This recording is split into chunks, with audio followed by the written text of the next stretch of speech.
Eh bien, hello la compagnie, c'est Arachnid. Donc, de retour quand même avec Marvel Champions. Comme je l'avais indiqué, eh bien, pas vraiment beaucoup de vidéos en ces temps-ci, jusqu'à ce que peut-être en fin août, début septembre, je puisse éventuellement en refaire. On verra peut-être même alors avec Ludiquement Solo, peut-être pas, parce que j'ai vu que lui-même a publié une vidéo pour dire que il était en ce moment un peu trop pris, je crois, par son travail et autres, et ce qui fait que du coup il a mis disons, ses publications au ralenti ou en stand-by. Donc, alors, comme je l'avais dit, eh bien, voilà, hein, je dis que j'essaierai de faire quand même les petites présentations des packs de Marvel. Eh bien, j'ai reçu, comme vous pouvez le voir, par la petite boutique locale, ben, les 3 packs Drax, enfin Gamora, Drax et Venom, tout en même temps. Donc, du coup, ben voilà, il a fallu que j'attende. Et donc, ça vient d'arriver il y a peu. Et maintenant que j'ai un peu de temps, eh bien, je vais pouvoir le présenter. Bon, alors bien sûr, j'ai l'impression d'arriver après la bataille, mais c'est comme ça. Voilà, c'est pas grave. Donc en même temps, ben, du coup, comme j'ai pas trop le temps de jouer ces derniers temps, bien que j'ai préparé une partie, puis ça fait en fait, ça fait des jours, voire plusieurs semaines qu'on n'a pas, avec ma compagne, on n'a pas pu la faire. Ben voilà, c'est parce que manque de temps. Eh bien, je vais faire du déballage, hein, ce que je faisais pas vraiment jusque-là, mais bon, voilà, puisque de toute façon, j'ai pas eu le temps de déballer jusque-là, j'ai laissé tel quel. Ça me permettra notamment de ne pas oublier de cartes, comme j'ai pu le faire précédemment, puisque il m'était arrivé, ben, du coup, en réassemblant les paquets pour pouvoir faire des présentations, ben, d'oublier certaines cartes. Donc là, effectivement, en déballant, au moins, ça n'arrive pas. Voilà. Alors, il n'y a pas de découverte particulière, hein, puisque vous savez déjà de quoi il retourne. Moi, je le sais un petit peu, mais j'ai regardé ça il y a quelques temps de ça, le déballage, enfin, et la présentation des cartes sur d'autres chaînes. Mais hop, on met ça de côté. Il n'y a pas, donc je sais pas si j'ai retenu quelque chose de ce qui a été dit, on verra bien. Moi, je vais donner comme d'habitude ma petite analyse sans prétention des cartes que je vois, que je vais voir avec vous. Vous avez déjà, peut-être pour certains, déjà votre opinion sur les cartes. Alors, Gamora, ben, on va commencer par déplier son, son dépliant. Voilà. Alors, avec ouais, un dessin plutôt sympathique, assez mobile, enfin une pose assez mobile, bien que ce soit figé bien sûr, mais bon voilà, hein. Donc voilà, qu'est-ce qu'il y a derrière? Bien sûr, il y a la présentation de Gamora, mais y a-t-il quelque chose en règle? Non. Alors, il y a une petite foire aux questions. Est-ce que les 6 cartes attaque et ou contre que Gamora peut inclure dans son deck comptent pour la taille minimale maximale du deck? Oui. Voilà, bien que Gamora puisse inclure dans son deck des cartes d'autres affinités, ces événements comptent tout de même dans le calcul de sa taille de deck. Bah oui, quand même. Euh, Ça me semble, oui, ça me semble logique, mais bon, il préfère le préciser. Tout à fait. Alors, eh bien, comme j'aime bien commencer toujours par l'alter ego, on va commencer par Gamora alter ego. Voilà, alors, que dire de Gamora par rapport à ça? À la rigueur, on va peut-être lire son petit historique. Euh, alors, torturé et entraîné depuis son plus jeune âge par Thanos, le titan fou, Gamora est la femme la plus dangereuse de la galaxie, capable d'utiliser presque n'importe quel objet comme une arme et éliminant ses ennemis avec une délicatesse mortelle. Elle voyage désormais avec les gardiens de la galaxie, déterminée à mettre un terme aux souffrances qu'elle a autrefois endurées. Voilà, ouais, c'est un petit peu comme ça que je m'en souvenais. Moi, j'ai découvert ce personnage dans les aventures qui tournaient autour d'Adam Warlock. et des histoires des pierres d'infinité. Donc bon, on sait très bien que par rapport au film, finalement c'est assez raccord, bien que Adam Warlock soit pas encore arrivé au niveau des films, bien qu'il ait été évoqué à un moment donné, on a pu le voir. Mais ça n'est resté qu'à ce stade-là. Alors, de toute façon, Adam Warlock arrive aussi, lui, très bientôt avec la future boîte qui devrait normalement sortir ce mois-ci, si, si ils s'en tiennent à leurs prévisions. Alors, Gamora. Gamora, alors on va faire le point, s'il te plaît, oui, à peu près. Alors, Gamora, elle a 3 de récupération, ce qui est assez standard, elle a une taille de main de 6, et des points de vie de 10, donc taille de main standard aussi pour un alter ego. Des points de vie de 10, c'est correct.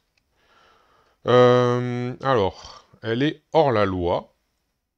Et son texte, ses capacités disent tacticienne hors pair. Vous pouvez inclure dans votre deck jusqu'à 6 événements attaque et ou contre d'affinité autre que l'affinité choisie.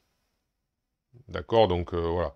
Avec donc Spider-Woman, c'est une qui est un peu plus polyvalente au niveau des mélanges de cartes d'affinité.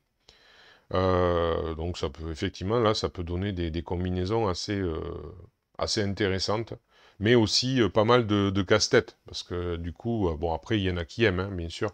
Moi ça me déplaît pas, mais après voilà, je suis pas non plus un fan absolu de ça. Voilà. Parce que bon, au bout d'un moment, trop de cartes tue les cartes, hein, comme je l'ai déjà dit. Donc du coup, on sait plus où donner de la tête et ça complique les choses. Alors quand vous êtes bien dans le jeu, ça fait un moment que vous y êtes, du coup vous avez, enfin moi en tout cas, pour ma part, j'ai tendance à pas trop mal retenir les cartes, les noms et ce qu'elles font. Donc du coup après ça me simplifie peut-être un petit peu la tâche pour essayer de faire des combinaisons, mais pour autant, voilà, plus il y en a et plus c'est difficile. Alors, et sinon, en dehors de ça, elle a une action. Regardez la carte du dessus de votre deck. Si cette carte est un événement attaque ou contre, piochez-la. Limite d'une fois par round. Alors. Euh...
mais je suppose que l'autre c'est le pendant, bien sûr.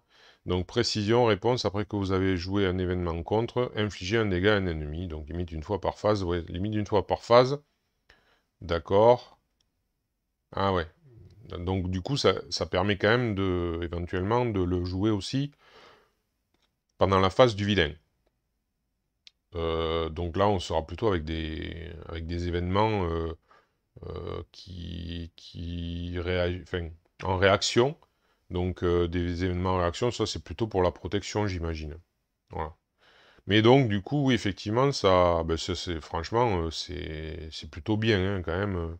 À partir du moment où tu fais des dégâts, enfin où tu fais une attaque, on imagine que tu fais des dégâts, tu retires une menace, et inversement, tu fais un dégât si t'as contré. Bon, ben, c'est toujours un petit bonus qui est pas négligeable. Euh, donc, bon, bien sûr, le 1 dégât, on pense toujours au drone d'Ultron, par exemple.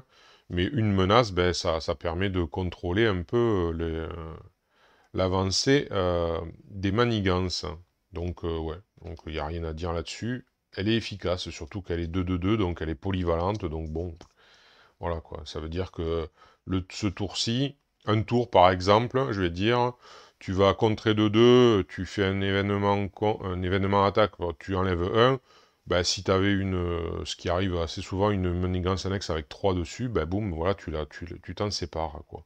Voilà, donc, parce que les manigances annexes, globalement, maintenant, elles ont, bon, la plupart du temps, quand tu joues en solo, elles ont entre 2 et 5.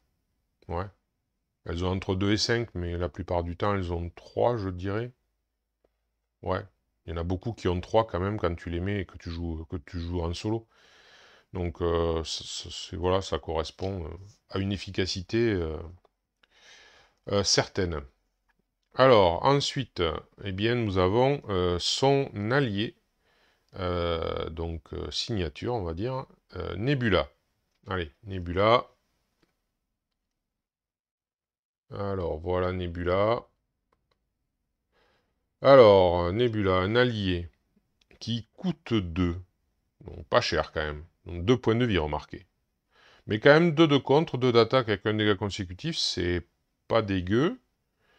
Bon après on va voir ce qu'elle fait parce que bon elle a une ressource libre, ce qu'on retrouve assez souvent chez les alliés signatures. C'est une gardien. Alors, réponse. Après que Nebula est entrée en jeu, cherchez un événement attaque ou contre dans votre deck et ajoutez-le à votre main. Mélangez votre deck. Oui, d'accord. Donc, du coup, ça s'appelle un tuteur. Hein. Donc, oui, récupérer ouais, ça, elle fait gagner une carte. Donc, c'est globalement, ouais, c'est comme si elle coûtait 1 au final, puisque quand on la met en jeu. Donc, voilà, ça, c'est pareil, c'est un allié qui n'est pas amené à rester, quoi. Moi, je vois son utilité. Donc, elle entre. Elle nous fait gagner une carte attaque ou contre. En fonction de la situation, ça nous permet de choisir. Donc, au mieux. Après, elle contre ou elle attaque de 2 une fois, et après, éventuellement, elle défend pour partir, voilà. Elle défend, ou peut-être elle va contrer ou attaquer une seconde fois, mais la plupart du temps, plutôt peut-être une défense pour pour protéger, quoi. Et après, hop, elle dégage et on essaye de la faire revenir pour réutiliser sa capacité. Donc oui. Donc ça, c'est pas un allié qui est amené à rester en place, quoi. Voilà. Ok. Donc, très bien, ouais. Donc, rien à dire, elle est efficace, hein, elle est utile, elle est efficace. Ouais, moi, je pense que elle ira facilement sur la table, hein. Elle sera jouée facilement, en tout cas. Alors, après, 2 mouvements acrobatiques.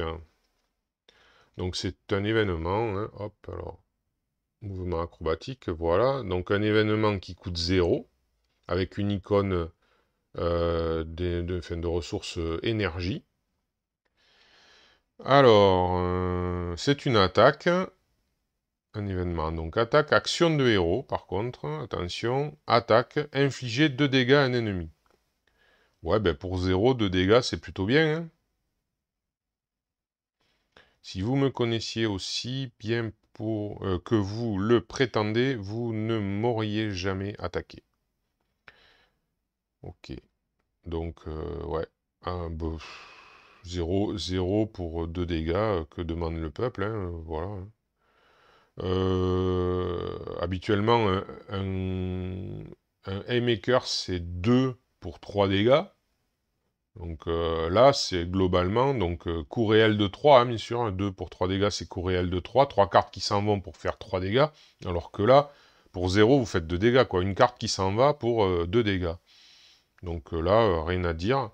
En plus, pour 0, ça peut effectivement aussi, c'est une attaque, donc ça peut effectivement retirer un sonnet, par exemple. Voilà. Ou peut-être même un tenace qui est casse-pied chez qu'aurait le vilain. Ça, c'est pas trop cher payé du coup, pour retirer des états un peu gênants, quoi.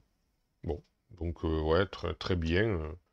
En plus de ça, ouais, quand on y pense, en plus de ça, vu que c'est une attaque, ben, quand on la joue pour 0, ben, on retire aussi avec sa capacité, ben, on retire aussi une menace, hein. Donc 0, c'est quand même, voilà, 2 dégâts et une menace retirée. Ouais, c'est... Voilà, ben, rien à dire. Donc là, 2 cartes contre croisées. Alors, contre croisées... Voilà, contre croisé, un événement. Alors celui-là, il coûte 1 et il a une ressource physique. Alors, attaque, défense, contre. D'accord, ça a les 3... Oui, d'accord. Interruption de héros, attaque, défense, contre. Donc ça fait les 3. Ok. Donc là, ben, ça déclenche... Alors, à part la défense, mais... ça déclenche les deux capacités potentielles de Gamora. Bien sûr, j'imagine qu'il faut faire un choix quand on le joue, hein. On va voir. Quand vous êtes censé subir n'importe quelle quantité de dégâts, prévenez 3 de ces dégâts. Donc ça, c'est plutôt bien. Un pour un point, enfin, un coup de 1 pour... donc 2 cartes qui s'en vont quand même, normalement, hein. Bien sûr, on oublie à chaque fois les options qu'on peut avoir mis en place pour pour payer moins cher. Donc 2 cartes qui s'en vont, et prévenez 3 de ces dégâts, infligez un dégât à un ennemi, retirez une menace d'une manigance. Donc globalement, suivant comment on peut... Donc un dégât à un ennemi, ça peut faire 2 dégâts, étant donné qu'on... Suivant si on l'a utilisé... Ah ben non, c'est un défense. Ah oui, d'accord, elle est attaque, défense, contre, parce que... Elle fait les 3. Alors, quand vous êtes censé subir n'importe quelle quantité de dégâts, prévenez 3 de ces dégâts. Donc si je comprends bien, donc c'est uniquement, ça se joue uniquement quand on est attaqué. Donc on prévient 3 dégâts, ce qui n'est pas dégueu. Et on inflige un dégât à un ennemi, donc c'est une attaque, et c'est un contre, donc du coup, ben, les deux se déclenchent. Alors finesse et précision se déclenchent. Ben oui, les deux se déclenchent. Donc du coup, en plus, donc on inflige un dégât à un ennemi, mais non, on en inflige 2, puisqu'on en inflige un grâce à ça, et on retire 2 menaces, en fait. Moi, c'est comme ça que je le vois, la chose, quoi. Alors non seulement on prévient 3 dégâts, mais en plus, on inflige 2 dégâts et on retire 2 menaces. Waouh, tout ça pour un. Eh ben, c'est... ouais, c'est du pain béni, ça. Enfin, moi, j'ai l'impression... Enfin, oui, ouais. Ok, ben, nickel, hein, balèze. Ah, encore une carte qui coûte 0. Alors, il y en a 2. Imposer son rythme. Alors, imposer son rythme. Donc, sachant que jusque-là, c'est toujours des événements, hein, attaque et contre, qu'on peut éventuellement aller chercher avec la capacité, c'est ça? Regardez, voilà, le dessus, enfin, on peut la récupérer grâce à la capacité de Gamora Alter Ego, hein. Ou voire aller la chercher grâce à Nebula, éventuellement. Alors, imposer son rythme, 0, une ressource physique, c'est un contre, là. Action de héros contre, retirer une menace d'une manigance. Bon, ben, c'est pas si mal, hein. Ouais, c'est pas si mal, ça fait bizarre, 0 pour 1. Mais bon, alors Je rappelle donc que la carte, tout à l'heure j'ai fait référence à Emaker qui est une carte basique. Donc l'autre carte basique et qui retire de la menace, c'est à la rescousse. Et c'est du 2 pour 2. Là, c'est du 0 pour 1. Donc bon, 2 pour 2, c'est encore une fois 2. C'est un coût réel de 3 pour 2 menaces retirées, alors que là, c'est un coût réel de 1 pour une menace retirée. Donc c'est du 1 pour 1. Donc c'est quand même bien plus intéressant, sachant qu'obligatoirement, ça déclenche la capacité de Gamora, qui fait donc un dégât à un ennemi. Donc voilà. Donc là, toujours pareil, c'est intéressant avec elle, quoi. Il n'y a pas de problème. Alors, ensuite, deux coups décisifs. Apparemment, tous ces événements vont par deux, semble-t-il. Alors, coup décisif. Alors, veux-tu... Ah, tu fais un peu la difficile. Voilà. Coup décisif, donc. Cette fois-ci, c'est un événement qui coûte 2 avec une ressource physique. C'est une attaque. Alors, action de héros, attaque. Infliger 4 dégâts à un ennemi. 7 dégâts à la place si vous avez joué un événement contre lors de ce tour. Ah ouais, d'accord, donc il y a quand même des chances qu'elle le fasse. Donc ce genre de carte, c'est intéressant. Même s'il n'y en a que 2, ça va peut-être inciter aussi à équilibrer le nombre d'événements, attaque et contre. Voilà. Alors, lors de ce tour, le tour commence par la phase des héros, finit par la phase de vilain. Donc ça fonctionne pas, si je me trompe pas. Ah ouais, non, ou alors attendez. Oui, parce qu'un tour c'est bien. Ouf, là j'ai un trou de mémoire, j'ai un doute. Oui, on parle de phase. Il y a la phase des héros et la phase du vilain qui constitue un tour complet. Il me semble. Donc du coup, quand on dit lors de ce tour, ça veut dire que là c'est une attaque, donc ben, ça pourra pas fonctionner, puisque en fait on commence par la phase. Donc obligatoirement, c'est comme si c'était la phase... ouais. C'est comme si c'était lors de la phase du héros, puisque a priori on ne pourra pas jouer... Enfin, on ne pourra pas jouer, je veux dire, avec le contre-croisé, là, qui est une réponse pendant la phase du vilain, quand on se fait attaquer, donc ouais, ça devrait pas pouvoir intervenir. À moins de jouer avec des cartes particulières. Bon, en tout cas, je pense que ça doit pas être si difficile que ça d'arriver à faire 7 dégâts. Hein. Alors déjà, 2 pour 4, c'est pas mal, hein, parce que c'est mieux que Emaker. C'est moins bien qu'un... Ah non, attendez. Je dis moins bien qu'un Uppercut, non, parce que ce Uppercut, c'est quand même 3 pour 5. Alors, on a du 2 pour 3, du 3 pour 5, et là, c'est du 2 pour 4. Non, ça reste correct, hein, si on peut pas faire autrement. Maintenant, c'est sûr que 2 pour 7, c'est super, quoi. Ouais, 2 pour 7, c'est balèze. Bon, après, il y a une petite condition, mais la condition n'est pas si difficile que ça à réunir pour elle. Hein. Donc, et en plus de ça, encore une fois, ça déclenche sa capacité qui fait qu'elle va retirer une menace. Donc, ouais. Par exemple, ben voilà, si on fait imposer son rythme, on retire une menace, on fait un dégât, et ensuite on peut balancer ça, et du coup on fait 7 dégâts, plus encore une menace de retirer. Donc, ouais, ça dépote. Jusque-là, ces cartes à elle, elles dépotent, hein, pour moi. Alors, bon, en avant. Alors, ça a l'air d'être le dernier événement, toujours en 2 exemplaires. Alors, voilà. Eh ben voilà, encore un contre. Bon, en avant, donc, événement qui coûte 2 avec une ressource mentale. Un contre, donc comme je disais, action de héros contre. Retirer 3 menaces d'une manigance. Donc ça, c'est 2 pour 3. C'est pas du classique. C'est moins bien... Enfin, c'est moins bien. Si, ça reste dans le cadre de pour la justice, puisque à la base c'est 2 pour 3 pour la justice. Ça passe à 4 si on joue avec justement du mental. Maintenant, là, c'est 5 menaces à la place si vous avez joué un événement attaque lors de ce tour. Donc, ouais, bon, ben voilà, 5, 2 pour 5, c'est super balèze, quoi. C'est super balèze. C'est... Je vais encore reprendre l'exemple de ce cher Hulk. Mais Hulk, lui, c'est du 3 pour 5, quoi. Et encore, s'il a utilisé avec une condition, quoi. Alors qu'elle, il y a une condition, mais elle est loin d'être une condition difficile à mettre en place, et c'est que du 2 pour 5, quoi. Donc, waouh, c'est balèze, quoi, finalement. Donc c'est, ouais, rien à dire, hein, c'est très fort, je pense. Ouais, ouais. 2 pour 5, c'est super balèze.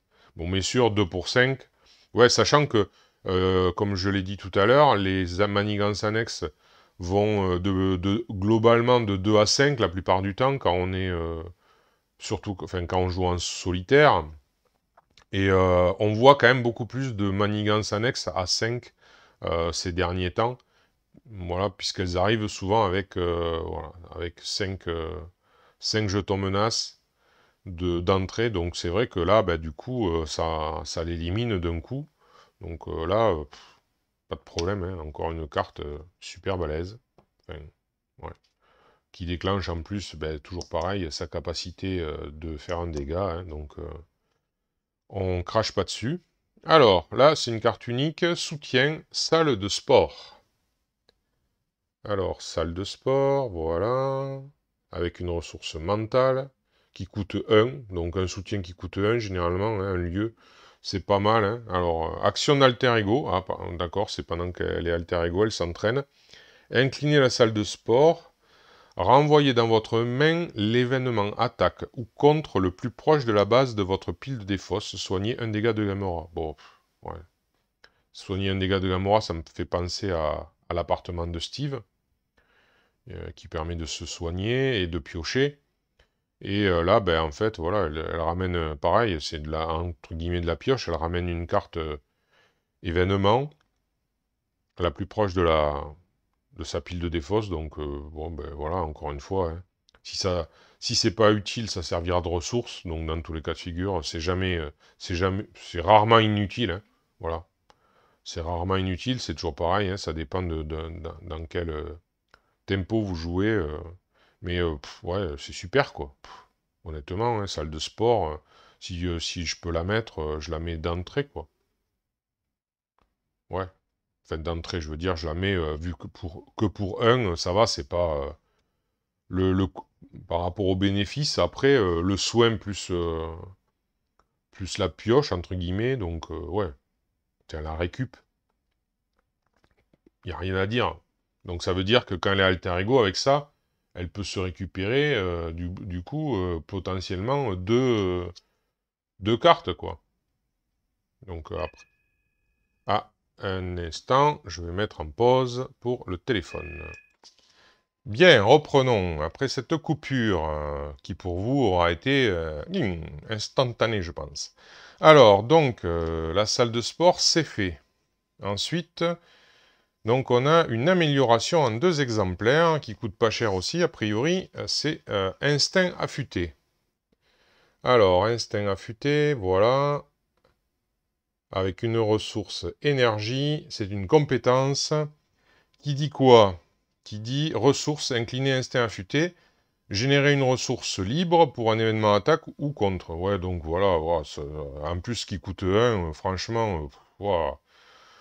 Une ressource libre, donc du coup ça fait, ça peut déclencher plein de capacités qu'on retrouve sur certains événements. Je pense bien sûr de suite à pour la justice. Avec la ressource mentale nécessaire, voilà, enfin ce genre de choses. Donc voilà, pour en plus attaque ou contre, donc que demande le peuple, c'est ce qu'elle va avoir en priorité. Bon ben voilà, il n'y a rien à dire, hein. Moi ce genre de choses, franchement j'ai tendance à vouloir les poser systématiquement. Hein. Voilà. Donc bon, Rien de plus à dire. Alors, et après, ben, la dernière carte de son set personnel. Donc, c'est l'épée de Gamora. Alors, l'épée de Gamora. Allez, s'il te plaît. Allez. T'as été gentil jusque-là. Voilà. Eh ben. Alors, voilà, l'épée de Gamora, ressources physiques, coût de 3, une amélioration, qui est une arme, restreinte. Donc, du coup, bon, 2 cartes restreintes max par joueur. Alors, elle coûte 3, donc je pense quand même qu'elle doit faire quelque chose de bien. Hein, parce que 3, c'est quand même pas rien. Donc, après que vous avez joué un événement attaque, infligez un dégât à un ennemi. Ouais. Alors, c'est pas limité. Donc vous jouez 3 événements attaque dans le tour, vous faites 3 dégâts de plus. Donc là, oui, effectivement, c'est pas mal quand même. C'est pas mal du tout. C'est sûr que quand je vois un, ça me vend pas du rêve hein, de base, mais c'est vrai qu'après, il faut voir au-delà, il faut voir le... Alors là, c'est bien sûr avec un événement attaque, mais on va en jouer quand même pas mal. Il y en a qui coûtent que 0, par exemple. Donc voilà, c'est toujours un dégât de plus, un dégât de plus, un dégât de plus. Ça nous rapproche de petit à petit, généralement, de la victoire, en tout cas si on peut les infliger aux vilains. Et de notre côté, si c'est pas aux vilains, généralement c'est parce qu'on a des sbires qui nous embarrassent. Donc potentiellement, c'est toujours, voilà quoi. Même grignoter, puisque comment dire, puisque un riposte, c'est toujours intéressant parce que, bon, ben voilà, ça grignote l'adversaire. Là, ben, c'est pareil, voilà, c'est le fait de jouer. La riposte, c'est le fait de se faire attaquer. Là, c'est le fait de jouer une carte. Donc, bon, on sait qu'on va en jouer pas mal. Après, combien on va en jouer, ça, c'est difficile à dire, à quantifier. Mais voilà, quoi, ça représente, si on la pose, 3. Alors, 3. On va essayer de voir un petit peu, tiens, 3, 3, 3, 3, 3. Ben, par exemple, 3, c'est le coup d'un uppercut. Donc, à partir du moment où on a fait, donc sachant que c'est une carte de héros, donc du coup, elle est censée être plus efficace, enfin, plus efficace soit qu'une carte d'affinité ou qu'une carte basique. Du coup, 3, c'est à réfléchir, ça dépend à quel stade vous la posez. Si elle arrive en premier, je pense que c'est plutôt pas mal de la poser. Si elle arrive vers la fin, est-ce que ça va vraiment être utile là peut-être pas, honnêtement, voilà. C'est à vous de jauger, mais disons qu'elle va être rentable à partir du moment où vous allez, après l'avoir posée, au moins jouer 5 événements, attaque, pour faire 5 dégâts. Puisque 3 pour 5, c'est le minimum requis, quoi, je dirais. Moi, pour moi, hein, le minimum requis, voilà.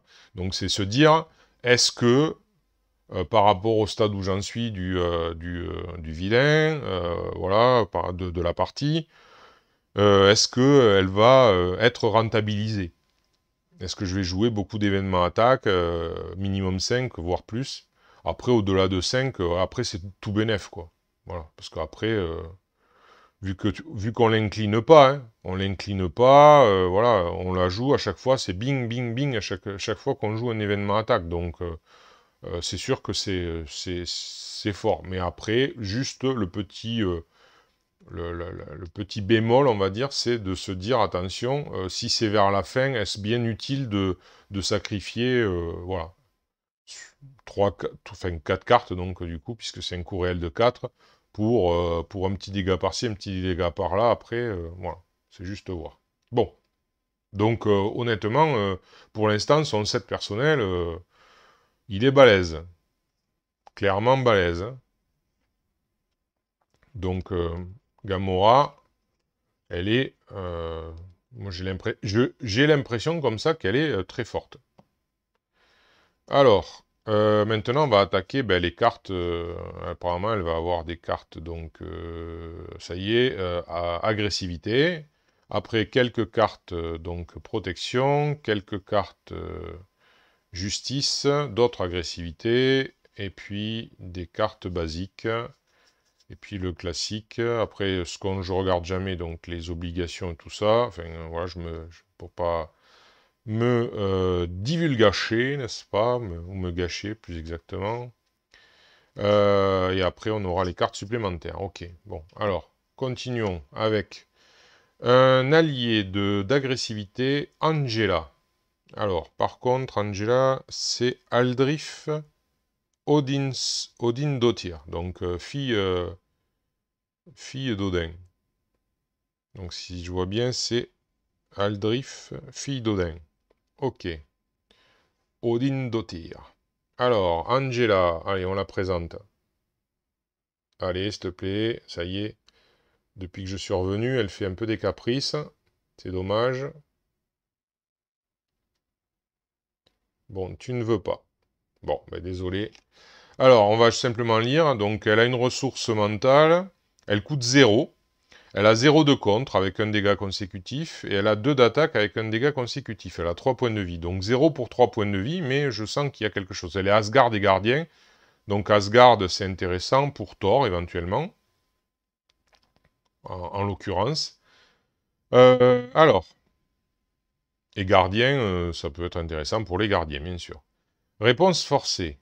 Après qu'Angela est entrée en jeu sous votre contrôle, cherchez un sbire parmi les 10 cartes du dessus du deck rencontre et mettez-le en jeu engagé avec vous. Mélangez le deck rencontre. Si aucun sbire n'a été mis en jeu par cet effet, défaussez Angela. Bon, déjà, on voit que Angela, elle est intéressante avec des vilains qui ont quand même pas mal de sbires. On a vu d'ailleurs que dans Convoitise Galactique, il y a quand même pas mal de sbires la plupart du temps. Donc elle est très raccord avec Convoitise Galactique, à mon sens. Après, par rapport aux vilains déjà du passé, ben, c'est pareil, là, ça va être, à mon avis, vous devriez anticiper, regarder, bon là, par exemple, j'ai le bouffon vert, là, en préparation. Lui, c'est quand même, bon, il a quand même pas mal de sbires, donc pourquoi pas. Maintenant, vous prenez un rhino. Un rhino, normalement, c'est pas trop la peine. Il a 3 sbires qui se battent en duel. Enfin, quand je dis 3, hein, c'est attention, hein, c'est pas 3 réels, c'est juste pour dire voilà, 3 pécoïs là, qui se battent en duel. Donc franchement, vous avez des risques, quand même, de gros risques de ne pas sortir de sbires dans les 10 cartes du dessus du deck rencontre. Donc voilà. Et en plus, c'est ce qu'il faut. Alors, on a cherché un sbire, d'accord. On ne les défausse pas, on le cherche parmi les 10 cartes. Et après, on mélange le deck rencontre, donc ok. Donc déjà, on ne défausse pas 10 cartes, heureusement. On le cherche, mais bon, voilà, il peut très bien ne pas y en avoir dans les 10 cartes avec certains vilains. Donc attention, elle ne se jouera pas avec tous les vilains déjà. Par contre, Thor, ben oui, vu alors on le met en jeu, ouais, on le met en jeu le sbire, donc du coup il est content Thor hein, par rapport à ça. Donc effectivement, Angela avec Thor, très bien. Voilà. Et après, voilà, après, ça dépendra des vilains. Mais c'est vrai qu'à partir du moment où vous jouez contre un vilain où il y a beaucoup de sbires, pouvoir mettre le personnage en jeu comme ça gratuitement, avec 3 points de vie et 2 d'attaque, bon, le contre de 0, on va un peu l'oublier, bien sûr, mais 2 d'attaque avec un dégât consécutif, donc ce sera vraiment rentabilisé, quoi. Hein. Voilà, juste pour un sbire. Bon, après, bien sûr, ça dépend du sbire que vous chopez. Ça, c'est sûr. Voilà, parce que, ouais, c'est un peu ouais, c'est pareil. Il y aura peut-être un petit peu à regarder le type de sbire que vous avez. Ah oui, tiens, ce vilain, il a beaucoup de sbires, donc ça c'est bien, ok, pas de problème. Mais si c'est des sbires qui sont costauds, est-ce que véritablement ça va être rentable d'avoir mis Angela? Hein, parce qu'elle va, voilà, si c'est mettre un sbire costaud, que Angela, elle va avoir des difficultés à éliminer parce elle a 2 d'attaque. Ouais, bon voilà, est-ce que c'est vraiment utile? Après, voilà, c'est vrai que là, de ce côté-là, le rapport bénéfice-risque, hein, c'est en ce moment, c'est très à la mode, le bénéfice-risque. Hein. Voilà, hein, pareil, bénéfice-risque, à voir avec Angela. Hein, c'est pas systématique, là. J'ai envie de dire, il y a peut-être un doute quand même. Ouais. Ça dépend, voilà. Si c'est si on sait qu'il y a beaucoup de petits sbires, ouais, plutôt bien. Par exemple, vous voyez, avec un Ultron, honnêtement, avec un Ultron, elle vaut pas grand-chose. Étant donné qu'effectivement, il y a beaucoup de sbires, mais ils viennent de votre deck, ils viennent pas du deck de rencontre. Dans le deck de rencontre d'Ultron, il y a quasiment pas de sbires. Donc là, par exemple, Angela, vous l'oubliez, quoi. Ça, c'est sûr, hein. Après, j'ai pas d'exemple où il y a des petits sbires, beaucoup de petits sbires, je sais pas. Ouais, parce que, ouais, faut la rentabiliser. C'est là où je vois pas trop. Je réalise tout d'un coup qu'elle est... C'est bien le truc à zéro, mais pour la rentabiliser, quoi, franchement, quel est l'intérêt, quoi? Parce que, en plus, elle va faire quoi? Elle va faire 6 dégâts. 6 dégâts potentiels avec, avec ses 3 points de vie, et après, voilà, quoi. Donc, faut voir, quoi. C'est vrai qu'avec Gamora qui fait pas mal de dégâts à droite à gauche, ça peut peut-être éliminer le sbire, et après elle est là, elle peut encore faire un peu de dégâts, elle peut contrer une attaque. Ouais, ça dépend, faut voir. Mais là, comme ça, elle me vend pas du rêve pour autant. Voilà. Avec Gamora et avec Thor, oui. Avec d'autres, je suis pas sûr, hein. Quand je dis avec Gamora, c'est par rapport au fait que Gamora, elle fait quand même pas mal de dégâts. Ouais, bon, avec d'autres héros, peut-être qu'ils feraient des dégâts aussi, qui n'auraient pas de difficulté à se débarrasser du sbire. Parce que bon, après, le bénéfice par rapport au fait de se payer un sbire supplémentaire, ouais, ça dépend. Voilà, je sais pas. C'est quand même assez aléatoire, hein, honnêtement. Parce qu'il y a quand même l'aléatoire des 10 cartes, il faut choper un sbire. Et après, il faut choper... Bon, on cherche un sbire, remarquez. On cherche un sbire. Oui, donc quand même, on le choisit. Ah, oui, on le choisit. Donc ça, c'est quand même un petit peu plus... Ouais, un petit peu plus intéressant. Ouais. Bon, encore une fois, ça dépendra de la configuration. Voilà. Bon. J'en resterai sur ça me vend pas du rêve. Après, voilà, à voir.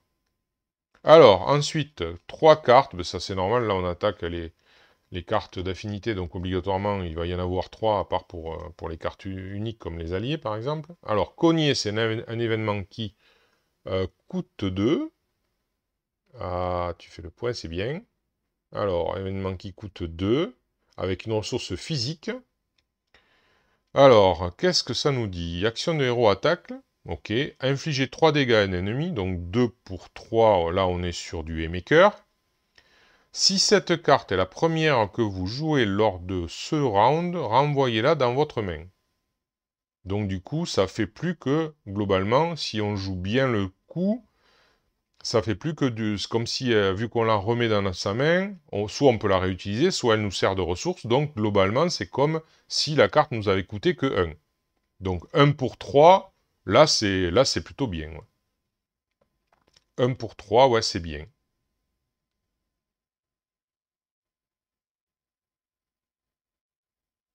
En plus, elle a une ressource physique. Je me dis que finalement, peut-être que pour un Hulk, je repense toujours à Hulk, hein, je suis désolé, mais dès que je vois une ressource physique, je me dis, tiens, pourquoi pas? Et oui, effectivement, pourquoi pas? Une action de héros attaque, c'est quelque chose qui lui va bien. 3 dégâts, pourquoi pas? Pour 1, avec une carte qui revient dans sa main, c'est une ressource physique, donc du coup, qui va lui être utile, voilà. Qui peut lui être utile, en tout cas. Ça peut s'envisager, à voir, faut tester. Parce que là, j'avoue que comme ça, là, c'est pas évident, mais à tester. Mais oui, une carte qui... 1 pour 3, moi, je dis que c'est bien. 1 pour 3, c'est bien, ouais, il n'y a pas de problème. En plus, bon, bien évidemment, avec Gamora, ça lui fait des effets bonus, hein. Donc, c'est toujours bien, donc oui. Donc, cogner, ouais, une bonne carte, a priori. Alors, plan d'attaque. Plan d'attaque, hop, alors... Plan d'attaque, un événement qui coûte 0 avec une ressource mentale. Donc là, voilà. Tactique, action. Cherchez un événement attaque parmi les 4 cartes du dessus de votre deck. Les 7 cartes du dessus à la place si vous êtes sous forme d'alter ego. et ajoutez-le à votre main. Mélangez votre deck. Ok, donc c'est un tuteur pour les événements attaque. Alors elle va en avoir pas mal, donc 4 ou 7, donc c'est intéressant. Pour 0. Ouais, ouais. Ça... Je sais pas. Globalement, c'est pour maximiser la potentialité de choper une carte d'attaque. Enfin, un événement attaque, donc ce qu'elle aura quand même en quantité. Donc globalement, on troque une carte pour une autre. On troque une carte pour une autre. Voilà, j'avoue que je suis un petit peu perplexe. Ouais, je suis perplexe. J'ai du mal à me rendre compte.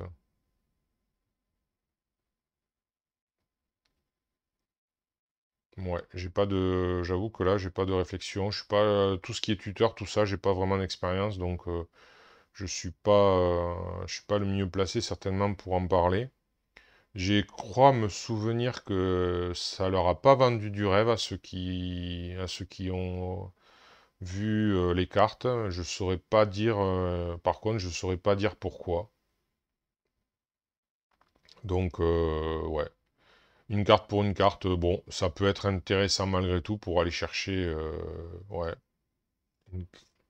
Ça, disons que ce genre de choses, ça maximise la potentialité de récupérer des événements attaques qui sont intéressants pour elle.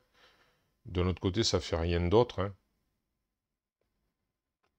D'aucuns diraient, ben à la place, je mets 3 événements attaques, peut-être, à la place. Plutôt que de mettre plein d'attaques, je mets 3 événements attaques. Sauf que là, ça offre un choix, à la rigueur. Ça offre un choix, mais alors vraiment qu'avec elle, quoi. Parce que elle va avoir beaucoup d'événements. Événements attaque par voie de conséquence. Donc effectivement, alors après c'est une carte d'agressivité, donc logique que, mais il faut vraiment vouloir, voilà, vouloir aller chercher l'événement attaque en particulier qui est vraiment dont on a besoin absolument. Voilà. Ouais, c'est que dans ce cas-là. J'imagine que dans ce cas-là, alors bien évidemment, de préférence en alter ego, parce qu'on a plus de chances sur cette carte de choper l'événement attaque qu'on espère. Donc c'est pareil, ça impose aussi de bien connaître son deck, de savoir ce qui est déjà passé, tout et tout. Bon, bien qu'on puisse regarder un peu, voilà, mais au moment où on la joue, ouais, je sais pas, je reste dubitatif parce que j'ai pas, à, à voir en jeu, quoi. À voir en jeu si c'est vraiment efficace. Alors après, bon, ben, Uppercut en 2 exemplaires, on connaît Uppercut, hein, donc on s'en fiche, on passe, hein, c'est une carte de la boîte de base. Alors, premier coup, là par contre, on est sur un événement donc de protection. Alors, premier coup, alors voilà, hop. Alors, un événement qui coûte 1 avec une ressource d'énergie, c'est une attaque. Alors, des attaques en protection, il semble pas qu'il y en ait beaucoup, hein, de mon souvenir. Alors là, elle a deux options. Donc, action de héros attaque, infliger 2 dégâts aux méchants. Alors, c'est spécifique aux méchants quand même. Et c'est une action de héros, donc ça peut quand même peut-être lui retirer un tenace ou ça peut aussi nous retirer un sonnet, mais pour un, c'est peut-être, enfin je sais pas, pour un, ça fait donc coup réel de 2. Et sinon, interruption de héros, attaque. Donc, quand un sbire initie une attaque, infliger 2 dégâts à ce sbire. Ouais, ça permet de zigouiller un sbire qui aurait, euh, qui aurait que 2 points de vie, hein, en plus. Bon, ouais. 1 pour 2. Enfin, ouais, 1 pour 2.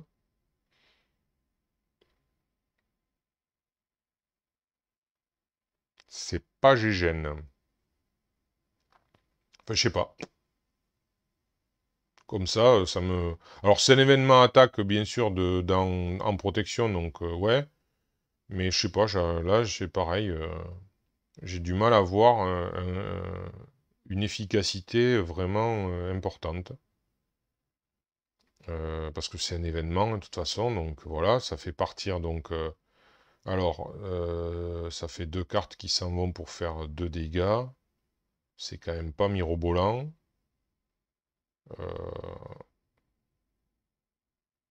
Et dans l'autre cas de figure, ça se joue quand le sbire attaque, et on inflige 2 dégâts à ce sbire. Avec 2, on n'est même pas on n'est même pas sûr de le buter. On n'a pas trop prévu, en plus on n'a pas trop prévu, parce qu'on normalement on a joué son jeu avant. C'est à la pioche qu'on a récupéré la carte.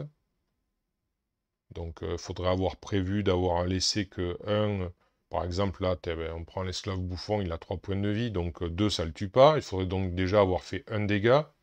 Ah oui, mais attendez, avec Gamora, oui c'est vrai. Avec Gamora, ah oui. C'est vrai, j'ai oublié. Gamora, Gamora, Gamora. Avec Gamora, ça fait donc que c'est une attaque à chaque fois, donc ça fait un dégât de... Non, un contre. Ah ben non, ça fait qu'un contre de plus, quoi. Puisque c'est attaque égale contre, contre égale dégâts.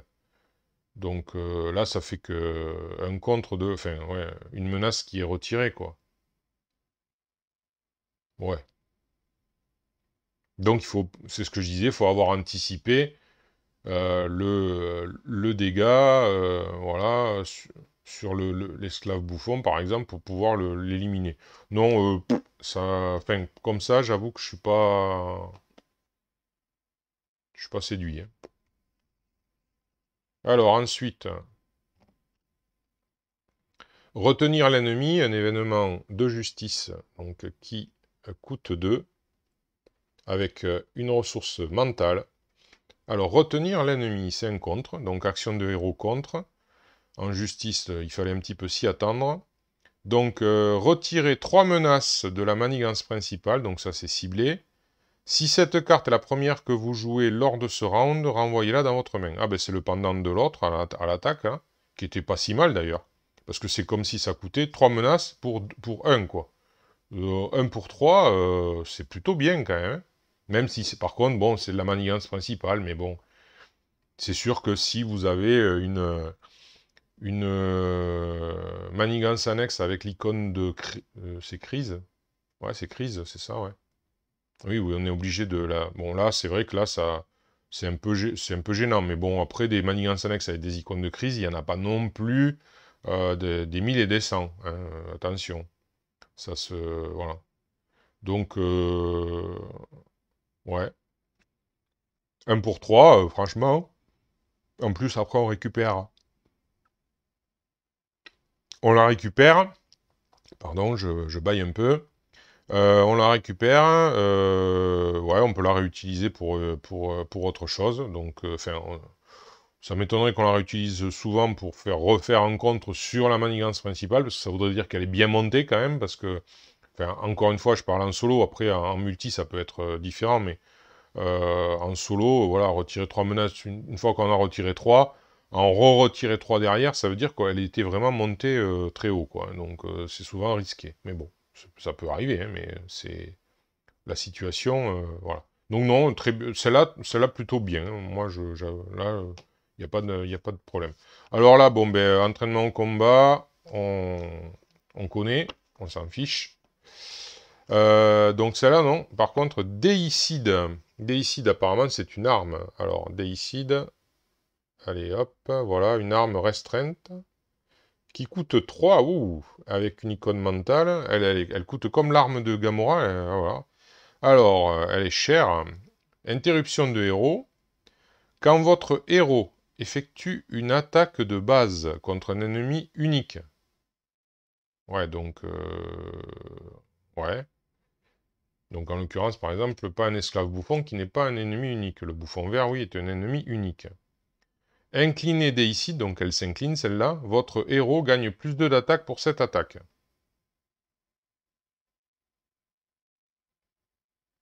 Ouais. C'est cher quand même 3, non, pour ça. Donc c'est chaque tour. Donc là, elle, encore plus que l'autre. Au début du jeu, pourquoi pas? Elle devrait se rentabiliser. Si, bien sûr, le héros en question va faire de nombreuses attaques de base, donc avec sa capacité d'attaque de base, ici même, hein, voilà, là, hein. Donc, sinon, si elle fait pas ça, eh bien, Déicide, ça sert pas à grand-chose. Donc, sachant que, partez du principe que l'ennemi unique, ça va être surtout le vilain, donc ça veut dire qu'il faudrait que le personnage qui a cette carte fasse surtout des attaques de base contre le vilain.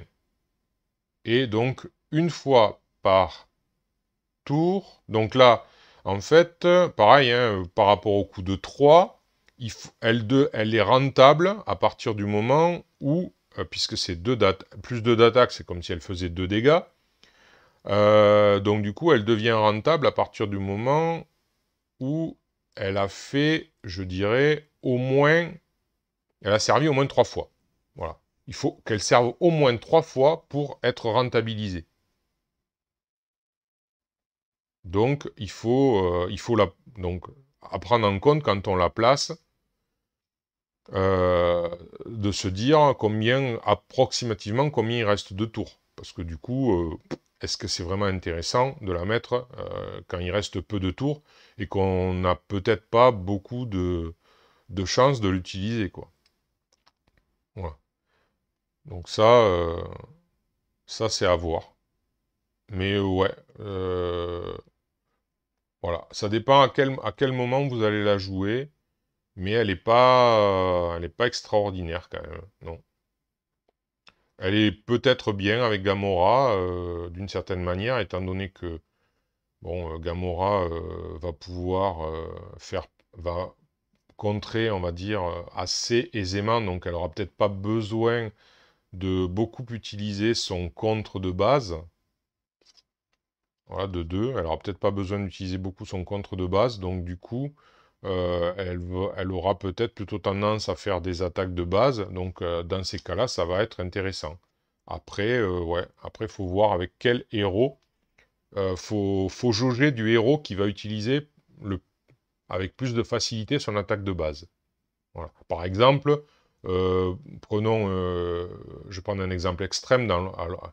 Pour moi, Miss Marvel, par exemple, vu son attaque de base très faible de 1, plus sa capacité qui veut qu'elle s'incline plutôt pour récupérer les cartes d'événements, contre ou attaque, voilà, ça c'est par exemple, c'est une carte qui va lui servir à rien, quoi. Donc voilà, après, à jauger en fonction, ouais, du héros et de l'efficacité, enfin de son utilisation plus exactement de son attaque de base. Voilà, bon. Voilà pour Déicide. Alors, ensuite, on attaque les cartes basiques avec Drax en tant qu'allié basique. Donc, ouais, puisque maintenant, c'est les alliés les alliés, voilà, les alliés, donc, gardiens, tout ça, ils arrivent plutôt en basique, ce qui est plutôt pas mal, finalement.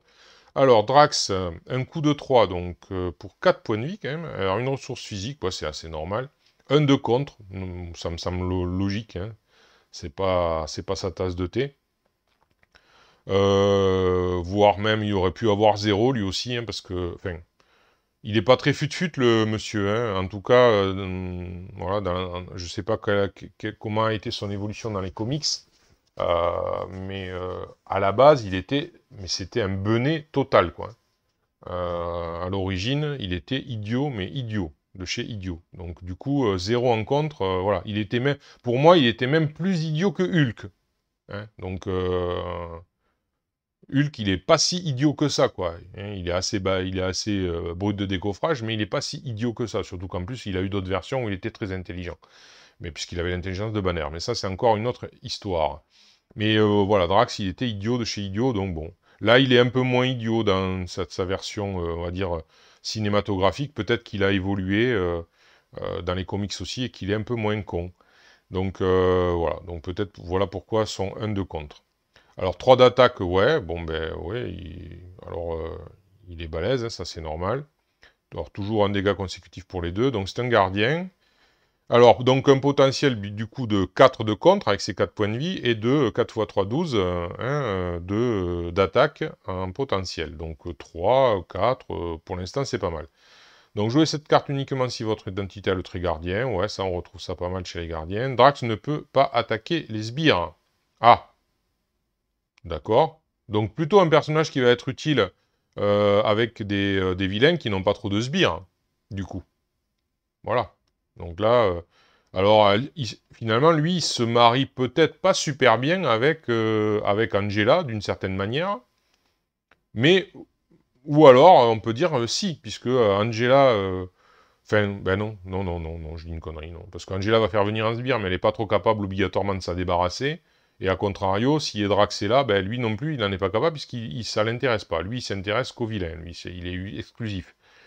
C'est, oui, voilà, donc c'est un peu logique, oui, dans sa conception, à la base, il avait été programmé pour combattre et essayer de tuer Thanos, hein, c'était son objectif. Dans les films, bon, ils en ont fait quelqu'un qui voulait absolument se venger de Ronan, mais bon, ça c'est autre chose. Et donc du coup, effectivement, il a plutôt tendance à s'en prendre au big boss, hein, et pas obligatoirement à ses sous-fifres. Donc voilà pourquoi c'est plutôt bien pensé que d'avoir mis ça. Après, voilà, ça peut parfois être un petit peu embêtant, mais bon. Ben, ce sera le héros qui s'occupera des sbires, et puis Drax qui tapera le vilain, puis c'est tout, hein. Voilà, faut s'adapter. Donc oui, pour moi je trouve qu'il est enfin, du 3 pour 12 dégâts, il est costaud hein, le monsieur, hein. Il va. Après, il est un petit peu. Son manque de polyvalence est un petit peu dommage, mais bon, voilà. C'est c'est dans son style, c'est dans l'histoire. Alors, euh, un événement basique qui coûte 3, frappe et court. Alors, frappe et court. Alors, frappe et court. Alors, avec une ressource d'énergie, ça dit quoi? Attaque contre. Donc c'est d'accord, c'est une double. Comme on avait la triple tout à l'heure, là on a la double. Action de héros, attaque contre. Infliger 2 dégâts à un ennemi, retirer 2 menaces d'une manigance. Ouais, ben oui. Bah en tout cas pour elle, c'est super. Après pour d'autres, je sais pas, mais pour elle, c'est sûr, c'est super. Parce que du coup, ben, obligatoirement, ça déclenche ces deux capacités. Donc du coup, ben, ça fait 3 dégâts au final et ça fait 3 menaces. Donc 3 pour 3, ouais, ben ouais, c'est 3 pour 3 dégâts et 3 pour 2 en plus, ouais, donc c'est double effet qui se coule. Donc pour elle, c'est vraiment bien. Après, est-ce que c'est bien pour d'autres? Est-ce que c'est bien pour d'autres? Parce que là, ils n'auront pas d'autres bénéfices que du 2 et 2. Donc 3, ouais, je sais pas. Ouais. Je ne sais pas. Pour Gamora, ça me semble bien. Pour d'autres héros,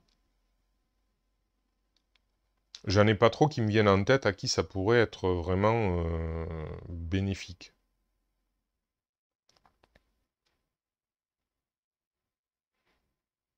Ouais, non. Bon, là pour l'instant je vois pas. Donc voilà, si toujours pareil, hein, si vous voyez quelque chose, rien ne vous empêche de me l'indiquer ou de l'indiquer dans les commentaires pour ceux que ça intéressera. Donc après ben, les 3 cartes basiques de ressources qui voilà. Après l'obligation avec l'anémésis qu'on va passer, la carte stop pour dire attention, ça y est, le paquet s'arrête là. Et après, on attaque les cartes, donc en supplément. Alors, une carte événement de justice, alors où on voit Rocket dessus, qui s'appelle Tournant décisif, avec une ressource physique. Alors, c'est une attaque, donc une attaque en justice, pourquoi pas, qui coûte 2. Alors, action de héros attaque, infliger 2 dégâts aux méchants. Alors, 2 pour 2, c'est pour l'instant, c'est sbof. 5 dégâts à la place, il n'y a aucune menace sur la manigance principale. Ah, ouais, bah en justice, c'est quand même... Ça peut quand même... Alors, là, de suite, la première réflexion que je me fais, et que je pense que c'est pas moi qui l'ai faite, je pense que c'est un souvenir de ce que j'ai regardé, c'est que, effectivement, c'est obligatoirement plus intéressant en solo qu'en multi. Parce qu'on aura plus de facilité à avoir moins de menaces sur la manigance principale en solo qu'en multi. Enfin, moins il y a de joueurs, en tout cas, voilà. Plus exactement, on va dire ça comme ça. Moins il y a de joueurs, moins il y a de menaces sur la manigance principale, donc plus ce sera facile de déclencher l'effet conditionnel de cette carte. Donc du coup, voilà, pour moi, c'est une carte qui, en solo, elle va être plutôt forte.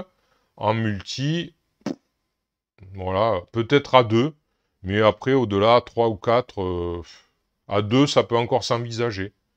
Ouais, ça peut encore s'envisager, ça dépendra voilà. Il y a aussi beaucoup d'autres bonnes cartes, donc bon, à voir, quoi. À voir, à voir. Mais intéressant. Alors, en solo, je me pose la question. Par exemple, je me disais, encore une fois, je reviens toujours sur mon petit Hulk, hein, parce que je vois une ressource physique. Mais je me dis, ok, c'est pas mal, 5 dégâts. C'est pas mal qu'il fasse 5 dégâts. Donc en plus, c'est quand même au méchant, hein, c'est au vilain. Donc bon, c'est assez ciblé. Mais pourquoi pas Hulk faisant 5 dégâts? Ouais. Sauf que il faut qu'il n'y ait rien sur la manigance principale. Et ça, c'est moins globe pour lui, même en justice.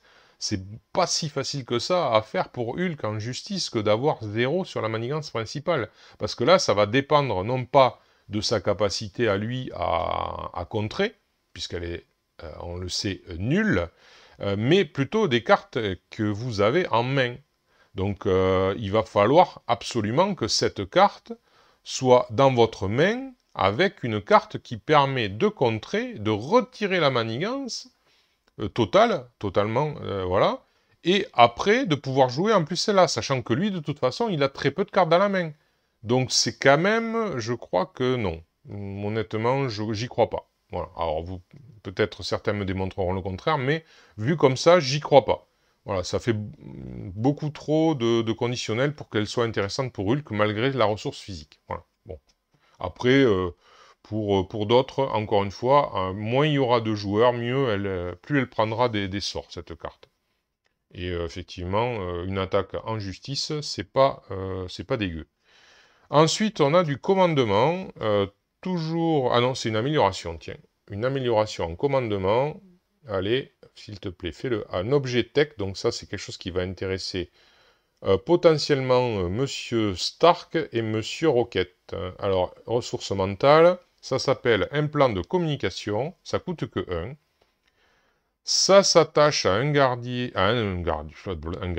non, un allié gardien, hein, c'est mieux, ça, ouais. Un objet tech, alors, un max par allié.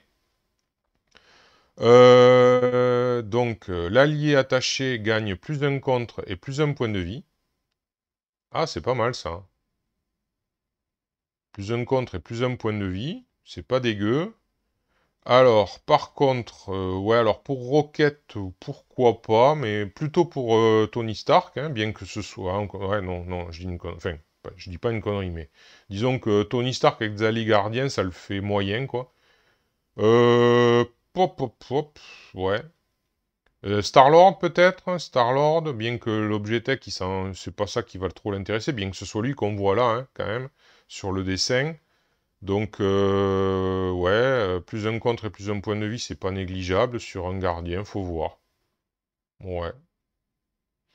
Pour Rocket, ben, comme lui, il aime bien se séparer des objets tech pour gagner pour piocher des cartes, si mes souvenirs sont bons. Donc là, en l'occurrence, ouais, faut voir.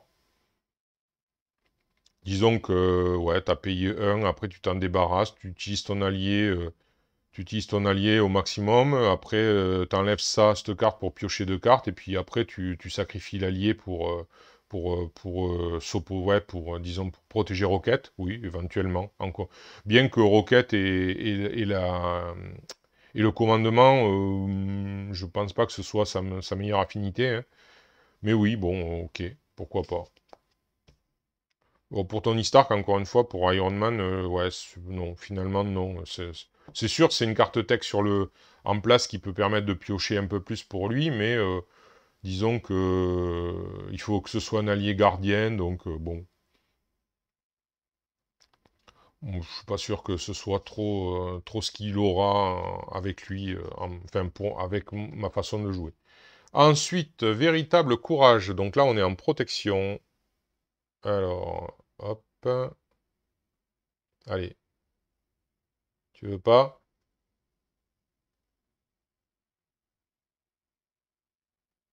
Non. Ah si, ça y est. Ouf. Alors, véritable courage, un événement qui coûte 1 avec une ressource d'énergie. Donc, c'est un contre. Alors, ouais, un contre en protection, c'est pas mal aussi, c'est intéressant. Réponse. Donc, contre après que votre héros a défendu contre une attaque ennemie. Alors, il a défendu, là, il n'y a pas de condition de pas avoir pris de dégâts ou quoi que ce soit. Le but étant, a défendu. Donc, on sait que maintenant que défendre, ça peut être grâce à sa capacité de base, mais ça peut être aussi grâce à une carte défense. Donc, retirer d'une manigance un nombre de menaces égal à la CTR, moi j'aurais mis au contre, hein, au contre de votre héros. Pourquoi à la CT, à la contre de votre héros? C'est un peu con, non? C'est bien contre, non? CTR c'est contre, il me semble, non? Je dis une connerie, je sais plus. Donc ça me fait bizarre à la CTR de votre héros. J'aurais dit au contre de votre héros, mais bon. À la capacité de contre, ok, d'accord. Mais bon, il manque capacité hein, dans ces cas-là. Enfin bon, bref, bon, on va pas pinoyer, c'est pas grave. Euh,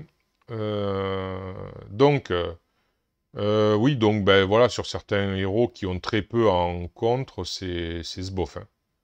Après, parce que c'est pour 1, hein, faut pas l'oublier, on paye quand même 1 en plus. Hein. Donc, alors, et puis il faut avoir défendu, donc tout est relatif. Alors on va essayer de se mettre un petit peu en situation. Donc, bon, par exemple, Gamora. Allez, je défends, je m'incline, je défends, donc j'enlève 2 dégâts. Je joue cette carte pour 1 quand même, hein. Il faut quand même jouer, voilà, pour 1. Donc, ça fait 2 cartes qui s'en vont pour retirer 2. C'est pas 2 pour 2, enfin 1 pour 2, on va dire, allez, 1 pour 2, c'est, ouais, 1 pour 2, 1 pour 2, ouais, si, c'est ce qu'on a en justice, je crois. Hein. Mais généralement, il y a un petit effet supplémentaire dans certaines conditions, là, il n'y a rien du tout.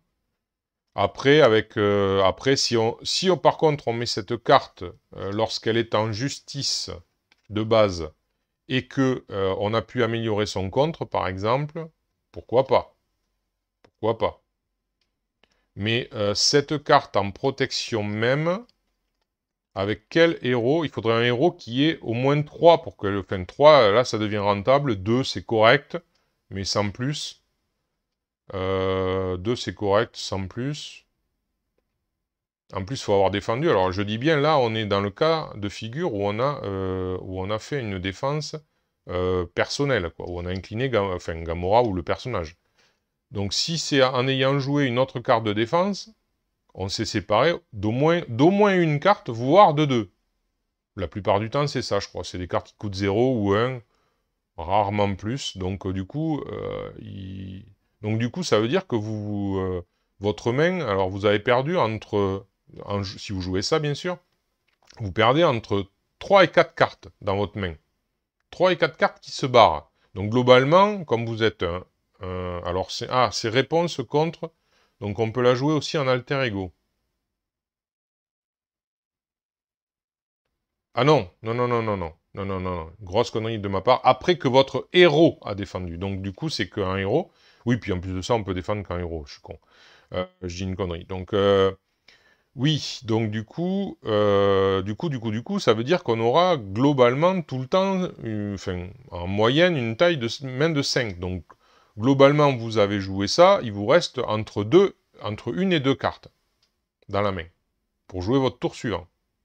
Pour tout ça, pour avoir retiré globalement une moyenne de 2 menaces. C'est pas... c'est... Ouais. Bon, avec elle, avec Gamora, ça fait que vous avez fait un contre, vous avez fait donc un dégât. Mais bon, honnêtement... Après, je sais pas avec qui ce serait vraiment intéressant. Avec quelques héros qui peuvent avoir 3 peut-être en contre, à la rigueur, et qui défendraient bien aussi. Ça fait beaucoup de conditions, quoi, hein. Donc, ouais, non, alors celle-là, ouais, elle me vend pas du rêve non plus, parce que je trouve que c'est c'est pas assez... c'est cher payé, ouais, c'est cher payé pour ce que ça fait, quoi. Par rapport au fait qu'il faut avoir défendu, voilà. Bon, voilà. Et après, ben, les réflexes améliorés qu'on connaît déjà, qu'on a déjà, bon, ouais, bon. Ok, c'est pour les mettre, histoire qu'il y en ait un peu plus pour les gens qui n'avaient pas acheté le pack où ça y était, je sais plus lequel c'était. Pourquoi pas, pourquoi pas. Mais comme on dit certains, je crois, dans les en commentant voilà, le paquet, ça aurait quand même été mieux que ce soit une carte qui soit intégrée au set de base, parce qu'elle était utile au set de base, quoi, voilà. Donc ils auraient mieux valu les mettre, ces cartes-là, avec un héros qui en aurait l'utilité, même minime, mais qui a quand même en aurait l'utilité. Bon, du coup, on n'en aurait pas mis 3, certes, ils en auraient mis que 2, mais bon, je pense, en tout cas, puisque la plupart du temps, c'est comme ça qu'ils font. Les nouvelles cartes, elles sont en 3 exemplaires. Les cartes déjà sorties ne sont qu'en 2 exemplaires quand elles sont incluses au deck de base, enfin au deck préconstruit, pardon, au deck préconstruit, voilà. Bon, enfin, bon, je pense que 2, c'était déjà pas si mal. Bon, après... je comprends aussi pourquoi ils en ont mis 3, parce que ça fait pas partie des cartes de base, donc il faut bien les distribuer aussi, en tout cas, dans le set, on va dire, pour ceux qui voudraient faire que le set Gardien de la Galaxie, par exemple. Je pense que c'est comme ça qu'ils ont réfléchi, en se disant, il y aura peut-être des joueurs qui ne voudront que les Gardiens de la Galaxie, et pas obligatoirement les Vengeurs, donc du coup, eh ben, là, au moins, en achetant les Gardiens de la Galaxie, ils auront aussi ces cartes-là. Voilà. C'est l'idée que je me fais du truc. Ok, bon ben voilà. Donc ben écoutez, j'ai passé en revue le Gamora. Pour moi, elle est forte. Je pense qu'elle est balèze. À voir en jeu, je la testerai bien évidemment dans un certain temps. Je ne sais pas encore quand. Voilà. Et je ne sais pas après si j'aurai l'occasion de faire un retour dessus. Certainement peut-être si je parviens à faire une vidéo de jeu avec elle. Donc on verra. Et bien, en tout cas, je vous remercie d'avoir suivi.